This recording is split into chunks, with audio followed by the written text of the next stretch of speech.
Oke, Assalamualaikum warahmatullahi wabarakatuh. Ketemu lagi di mata kuliah manajemen pemasaran. Ini pertemuan yang keempat, kita akan membahas tentang pendekatan calon pelanggan potensial. Ya. Kenapa ini penting? Karena pelanggan ini menjadi sumber pemasukan perusahaan ya. Jadi kalau kita sudah punya pelanggan, maka kita harus bisa maintenance dengan baik. Dan supaya kita terus bertumbuh, maka pelanggan kita juga harus terus bertambah, gitu ya. Ada beberapa hal yang akan kita bahas pada kesempatan kali ini. Yang pertama, bagaimana mendapatkan data calon pelanggan yang potensial. Ya. Kemudian menghubungi calon pelanggan yang potensial itu, menyusun rencana pertemuan pelanggan dan mengelola pertemuan pelanggan. Ya. Ini sangat pas bagi Anda yang memang sangat berminat ya dalam bidang pemasaran atau Anda memang bergerak di bidang ini dan harus sering-sering berhubungan dengan pelanggan. Oke, ketika kita ingin mendapatkan data ya pelanggan yang potensial, maka ada beberapa teknik ya yang bisa kita lakukan ya. Yang pertama yang biasanya sering kita temukan di lapangan adalah namanya referral ya. Jadi referral ini kita mencari prospek dengan memanfaatkan pelanggan yang puas ya dengan produk atau jasa yang kita tawarkan. Dengan kata lain, pelanggan yang tidak atau belum puas dengan produk atau jasa yang kita tawarkan itu tidak dapat kita mintai bantuannya. Jadi biasanya memang orang kalau puas dengan produk kita, dengan pelayanan kita, dengan jasa kita, dia dengan senang hati ya akan memberikan referensi ketika kita minta. Mungkin ada teman, keluarga, saudara dia yang membutuhkan jasa yang sama atau produk yang sama. Ketika kita tanya, minta referensi, maka dia dengan senang hati biasanya akan memberikan referensi. Kenapa? Karena dia sudah merasakan manfaat dari produk itu. Dia merasa puas, ya. Dia kemudian merasa bisa memberikan manfaat ketika dia ikut mereferensikan, ya. Mungkin saudara atau mungkin dia akan menawarkan langsung membantu kita, ya, membantu kita untuk bisa apa namanya memasarkan produknya itu ya. Jadi memang penting sekali bagaimana kalau pelanggan yang puas itu aset yang sangat berharga sehingga efek word of mouth-nya ya dari mulut ke mulutnya itu akan cepat menyebar ya. Ada beberapa tahapan ya yang biasanya terjadi dalam proses referral ini. Yang pertama isolation ya. Ini fokus pada pelanggan ya, pada kelompok atau grup yang lebih kecil ya. Jangan terlalu melebar, fokus pada teman pelanggan yang benar-benar dekat ya. Jadi yang benar-benar dikenal, jadi tidak ngasal gitu ya. Yang kedua confirmation, setelah mendapatkan nama lengkap dari prospek yang direferensikan, pastikan sales atau tenaga penjual itu tidak salah dalam mengeja namanya. Ini penting sekali ya. Jadi kalau memang kita mendapatkan referensi ya kita pastikan namanya siapa, kemudian bagaimana cara mengejanya atau spellingnya itu juga kita perhatikan sehingga kita menyapa calon pelanggan itu kita tepat ya dalam menyapa namanya gitu ya. Nah, ini saya juga sering ya ditelepon oleh biasanya itu menawarkan kartu kredit atau pinjaman tanpa agunan, asuransi itu sering sekali Bapak ya. Entah kenapa dapat data dari mana, Bapak juga tidak tahu, tapi mereka kemungkinan besar itu dapat referensi dari mungkin perusahaan-perusahaan yang kita pakai jasanya. Dan tanda kutip jasa kita dijual juga kayaknya ya gitu. Nah, yang unik adalah mereka itu ya SKSD gitu ya, sok kenal, sok akrab gitu, dan mereka menyapa kita dengan sapaan yang seperti teman, mereka tahu data kita ya. Satu sisi ini juga ada bahayanya juga ya ketika data kita diketahui oleh orang yang tidak seharusnya ya. Ya ini dan mereka orang marketing pasti akan mencarilah siapa prospek-prospek yang memang perlu dicari gitu ya. Tapi yang penting kita tidak obral data pribadi ya. Qualification ya, ini memastikan bahwasanya prospek yang direferensikan memang benar-benar sedang butuh dan mencari jasa yang kita tawarkan. Jadi nggak ngasal ya, kalau ngasal kita juga buang-buang waktu kan, pastikan memang pelanggan yang direferensikan itu memang pelanggan yang membutuhkan produk kita. Kalau enggak ya nggak usah direken gitu. Kenapa? Karena nanti kita akan buang-buang waktu ya. Pastikan kita datang dengan solusi atas masalah yang dimiliki oleh calon pelanggan tersebut. Getting information ya, kita cari informasi dulu ya untuk menghubungi prospek itu, berapa nomor teleponnya, alamat rumah, alamat email dan seterusnya. Kemudian asking help, jika prospek yang direferensikan adalah keluarga atau teman dekat pelanggan, maka kita bisa minta tolong untuk menghubunginya. Ya, asking permission, minta izin ya. Ini adalah ya etika lah ya dalam apa namanya menghubungi pelanggan berdasarkan prospecting atau referral ya. Kemudian yang non-referral ini mencari prospek nama tanpa bantuan atau referensi dari pelanggan ya. Ini banyak yang sekarang apalagi ya di era media sosial, di era digital ini kita nggak harus mengadakan referral. Kalau mengadakan referensi atau referral ya sangat terbatas. Nah, kita bisa mencari pelanggan itu lewat kanal-kanal di grup-grup ya yang kira-kira punya kesamaan minat, kebutuhan yang sama dan seterusnya. Kita bisa dalam tanda kutip gerilya ya di grup-grup itu sehingga kita bisa mendapatkan prospek, kita bisa dapat database yang memang sesuai sekali lagi ya, sesuai dengan produk yang akan kita tawarkan dan kira-kira orang itu butuh ya dengan produk yang kita tawarkan. Kita bisa lihat berita-berita di newspaper untuk melihat tren ya dan seterusnya ya. Nah, kemudian bagaimana kita bisa mendapatkan data pelanggan yang lengkap, akurat dan relevan? Ini penting ya karena saat ini tuh eranya era big data. Ya, sekarang ini kan banyak tuh mesin dalam tanda kutip artificial intelligence yang memang kerjaannya itu mengolah big data sehingga bisa menghasilkan satu profil pelanggan yang sangat lengkap gitu ya.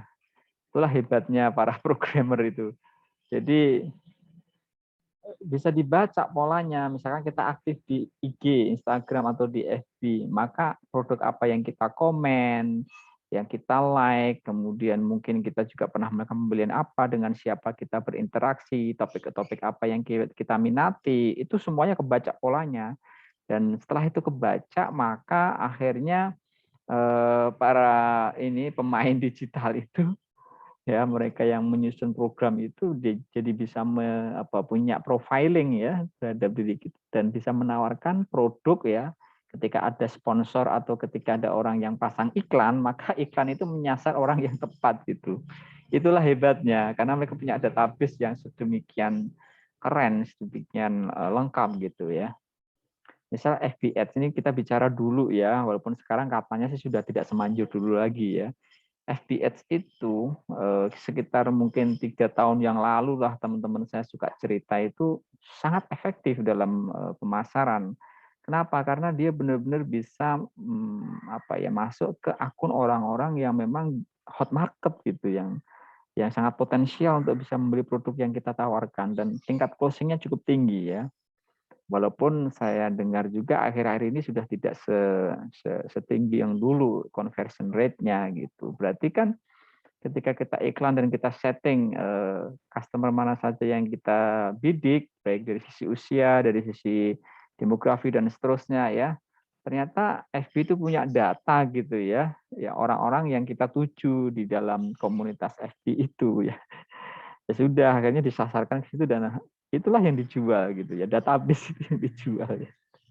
Jadi penting sekali ya bagaimana database penjualan itu disusun sedemikian rupa sehingga kita bisa memanfaatkan itu untuk aktivitas marketing ya.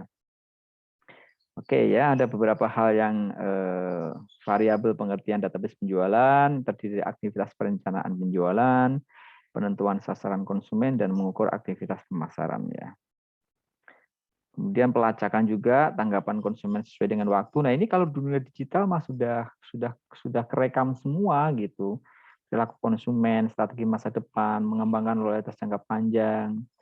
Ini kalau manual nggak bisa sekarang. Bisa pun cost-nya mahal ya, karena kita harus riset yang itu costly gitu ya. Tapi dengan dunia digital sekarang kita bisa manfaatin, kita bisa bikin aplikasi atau platform yang dalam tanda kutip bisa kita share dan akhirnya kita bisa nge-grab ya, nge-grab profil database pelanggan potensial yang sesuai dengan produk kita. Jadi kita manfaatin teknologi yang ada itu untuk mendukung program marketing riset yang kita lakukan dan bagaimana kita bisa nge-grab konsumen tanpa batas itu ya lewat internet gitu. Jadi kita bisa manfaatin lah banyak channel, banyak cara di online itu untuk bisa nge-grab data pelanggan dan mengolahnya sehingga kita bisa membidik pasar sasaran yang tepat ya. Manajemen database juga sangat penting karena dengan begitu database kita jadi bisa didaya gunakan dengan baik ya.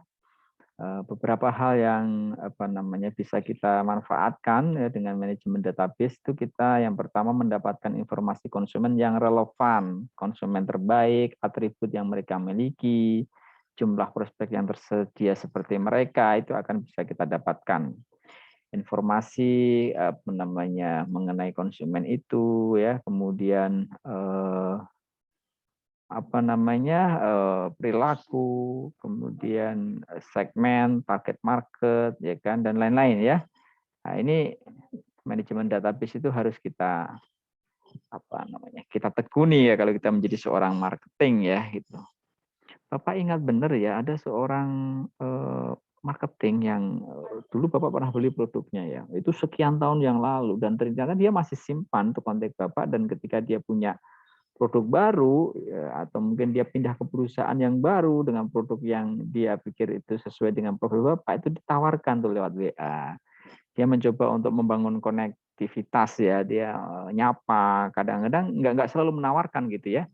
Jadi di database itu dia maintenance demikian rupa.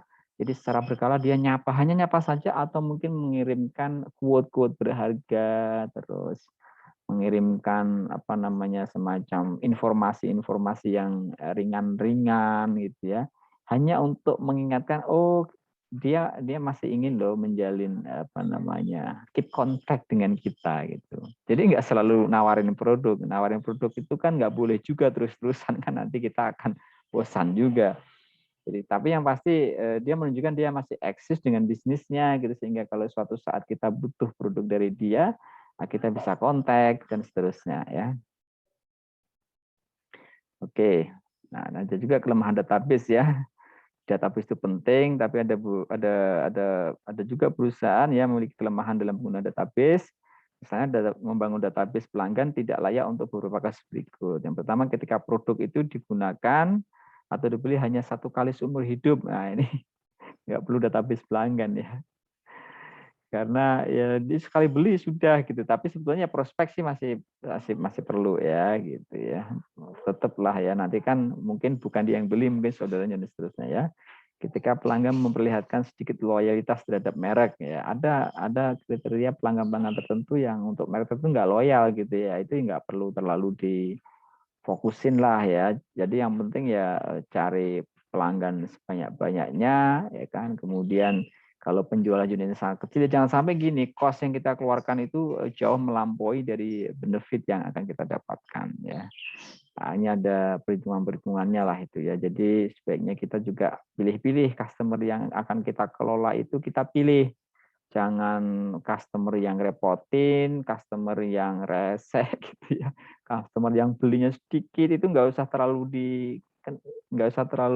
ini lah ya, kita terlalu concern ke sana. Kita prioritas pada customer yang mudah dilayani, customer yang memang punya daya beli, customer yang memungkinkan kita untuk bisa menawarkan produk extension dan seterusnya ya.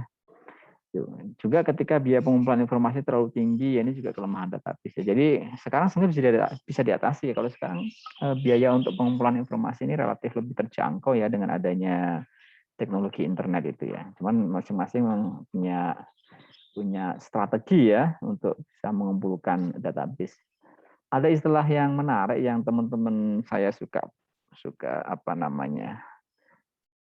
sampaikan ya di ranah online itu ada namanya list building ya. Mereka membangun database itu dengan list building. Banyak yang jual workshopnya ini ya, list building ya, teknik list building, bagaimana kita membangun database. Dan biasanya database itu minimal itu ada nama, nomor WA, dan email ya. Tiga itu. Kalau kita sudah bisa pegang nama, nomor WA-nya itu sudah sebuah anugerah, artinya kita bisa masuk ke ranah pribadi dia kan, kita bisa langsung memberikan pesan ke ini pribadi dia kan. Dan nomor email ini masih penting ya, walaupun kadang-kadang kita masa iya sih, sebenarnya email marketing itu masih efektif ya.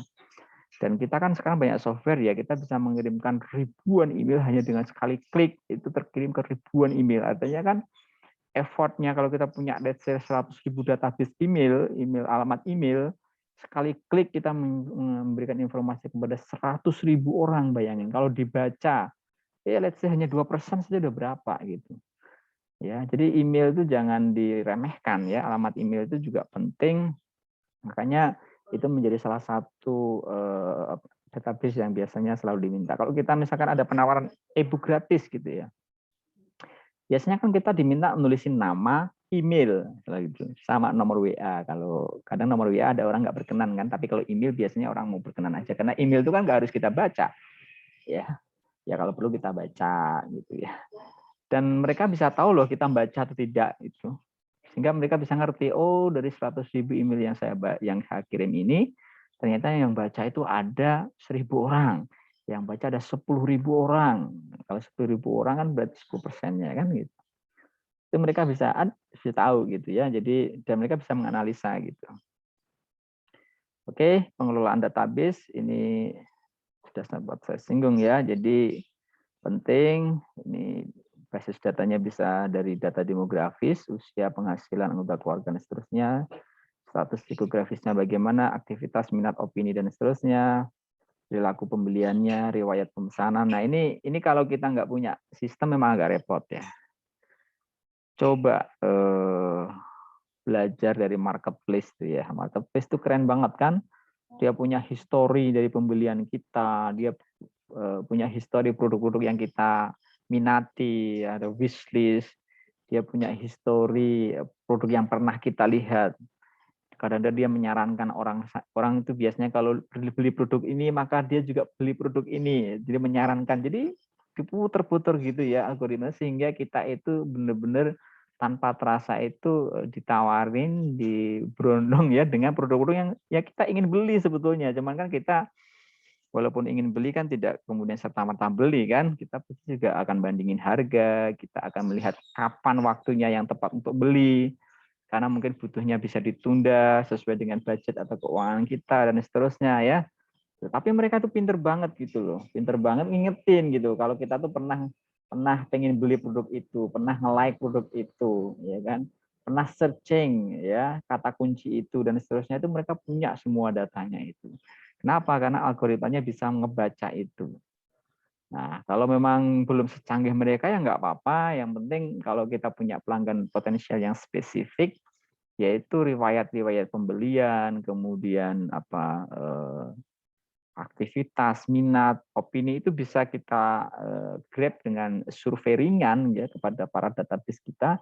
Dengan sekarang bisa dengan Google Form kita minta mereka tinggal klik-klik saja menjawab pertanyaan-pertanyaan ringan di dalam Google Form supaya mereka tertarik. Juga bisa kita kasih gimmick ya, misalkan barang siapa yang mengisi survei ini maka akan kita berikan pulsa ya, pulsa misalkan 100.000 per orang bagi dibatasi ya, bagi let's say 50 orang terpilih gitu misalnya.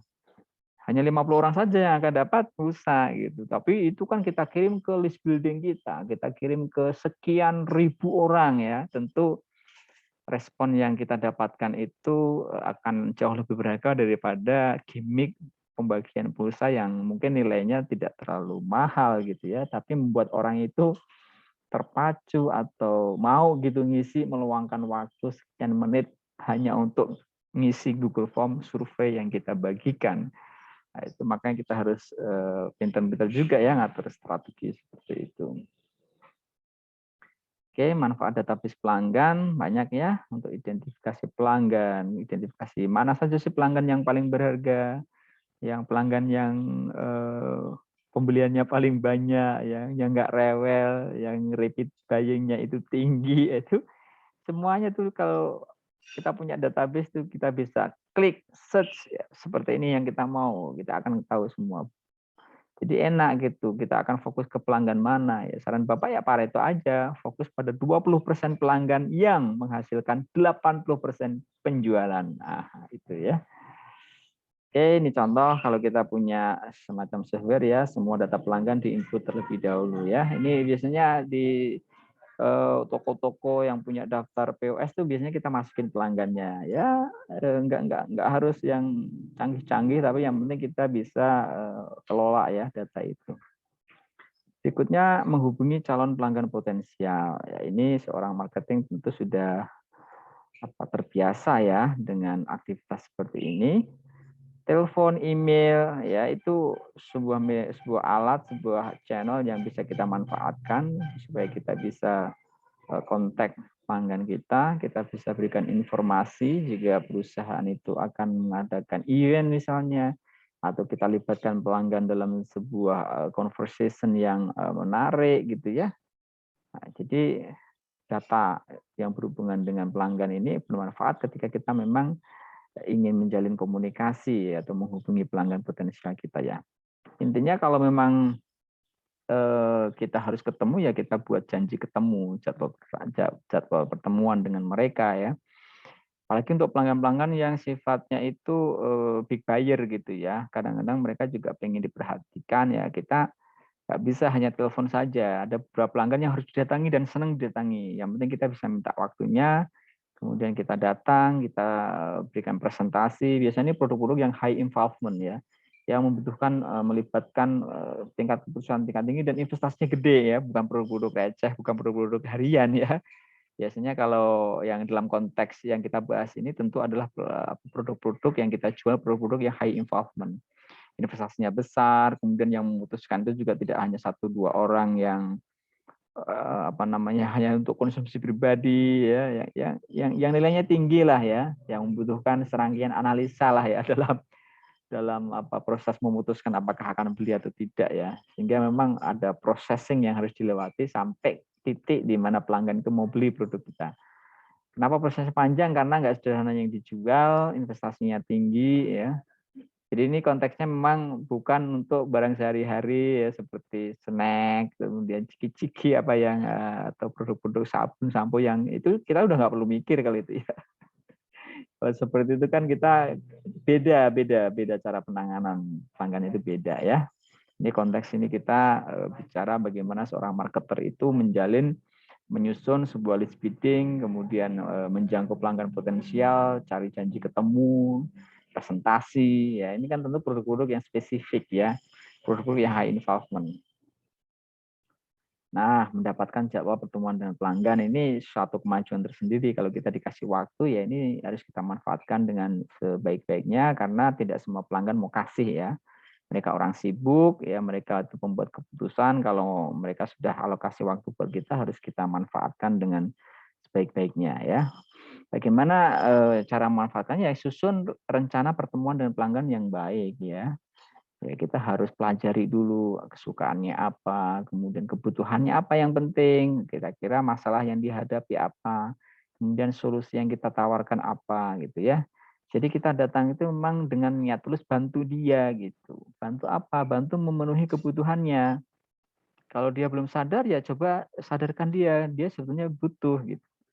Kadang-kadang perusahaan itu nggak ngeh gitu, dia butuh efisiensi misalnya, tapi dia nggak punya ide efisiensi di tingkat mana yang harus dia adakan. Nah, kita datang mungkin dengan saran-saran, dengan contoh-contoh, masukan-masukan. Kalau perusahaan mau lebih efisien, let's say misalnya untuk penggunaan misalnya cairan kebersihan misalnya.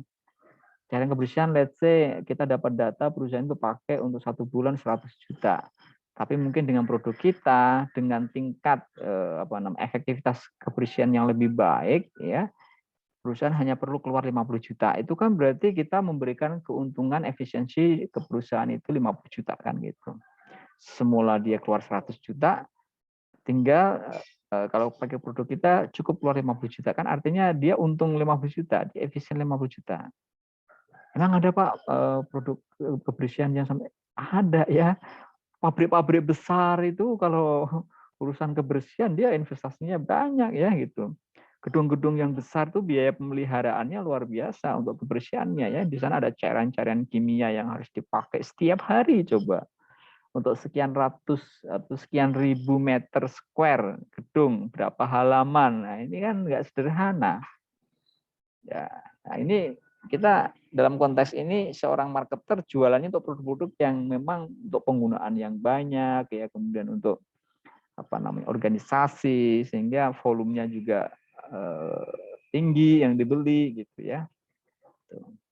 Menyenangkan sebetulnya ya kalau jadi marketing ini, dia bisa ketemu banyak orang ya, ketemu lihat tempat-tempat baru, negosiasi makan di tempat-tempat baru ya, kan perusahaan biasanya punya budget lah ya untuk pendekatan ke pelanggan, entertain pelanggan ya, minimal buat makan-makan bersama itu, apalagi kalau pelanggannya pelanggan potensial, pelanggannya pelanggan organisasi besar itu biasalah ya, aktivitas servis pelanggan makan-makan ya, pindah dari satu restoran ke restoran itu sudah menjadi kegiatan sehari-hari lah gitu ya.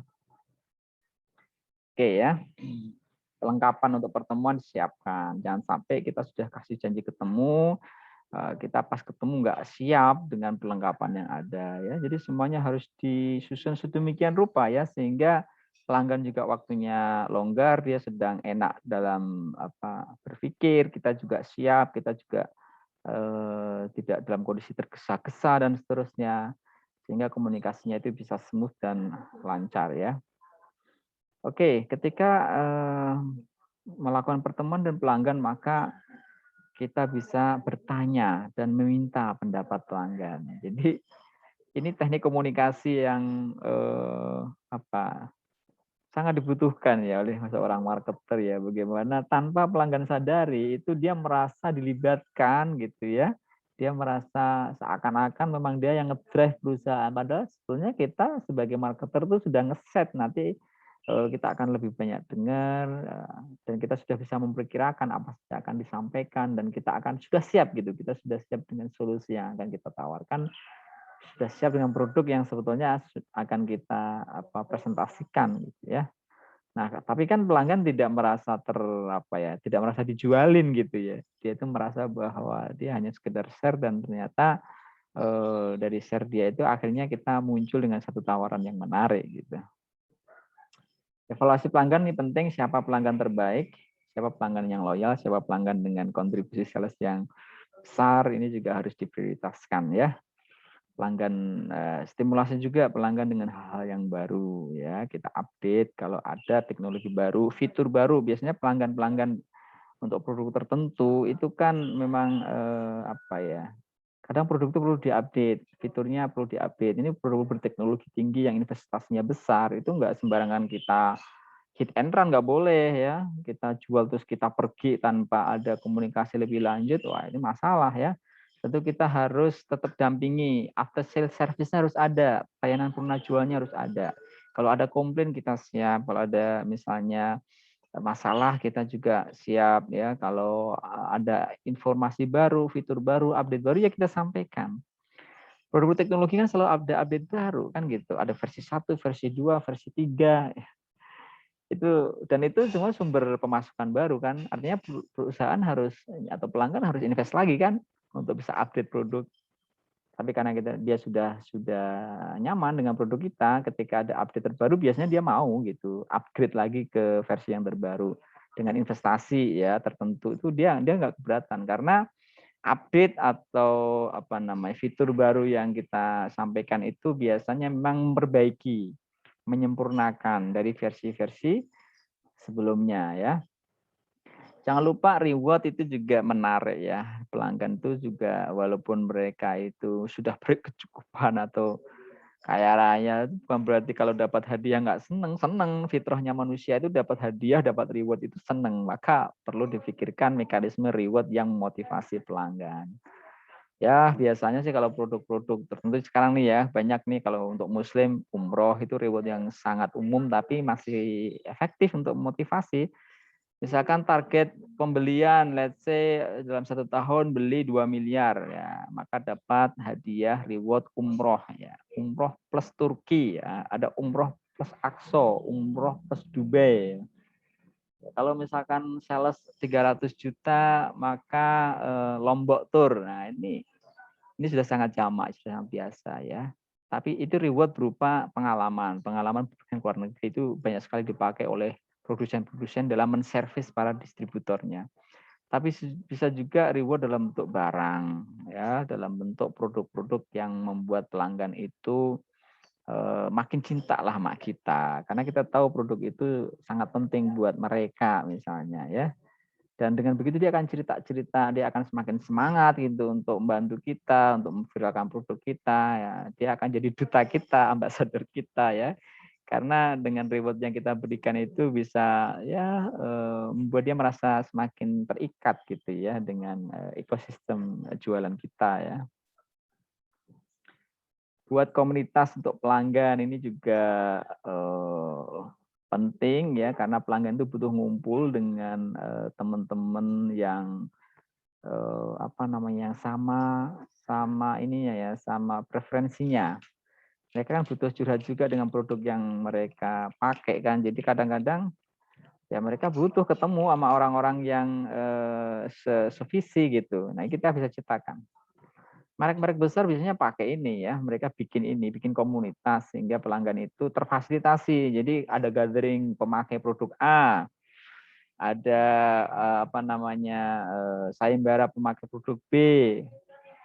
Nah, ini mereka mendapatkan tempat untuk sosialisasi, sosialita gitu. Dan itu difasilitasi sama perusahaan, disponsori event-event itu ya. Jadi pelanggan itu merasa menjadi bagian dari keluarga besar sebuah merek ya. Dan mereka terkumpul dalam komunitas. Banyak sekali ya komunitas-komunitas itu, silahkan search, banyak sekali. Produk tertentu biasanya punya komunitas tertentu. Dan itu di-maintain ya sama perusahaan lewat event-event, lewat apa namanya, member card dan lain-lain ya. Tujuannya supaya mereka menjadi pelanggan yang loyal dan terus meningkatkan apa pembeliannya kepada kita dan bahkan mereferensikan produk kita ke yang lain ya. Catat poin penting ya, kalau memang ada pertemuan pelanggan, poin-poin penting itu dicatat supaya tidak ada yang tertinggal. Dan tentu ini kalau tidak bisa ditindaklanjuti langsung, ini akan menjadi catatan buat pertemuan berikutnya atau buat perbaikan produk berikutnya ya. Oke, itu materi kita pada kesempatan kali ini. Banyak hal yang bisa kita diskusikan ya, terutama kasus-kasus yang ada di lapangan, yang berhubungan dengan pelanggan itu banyak banget ya.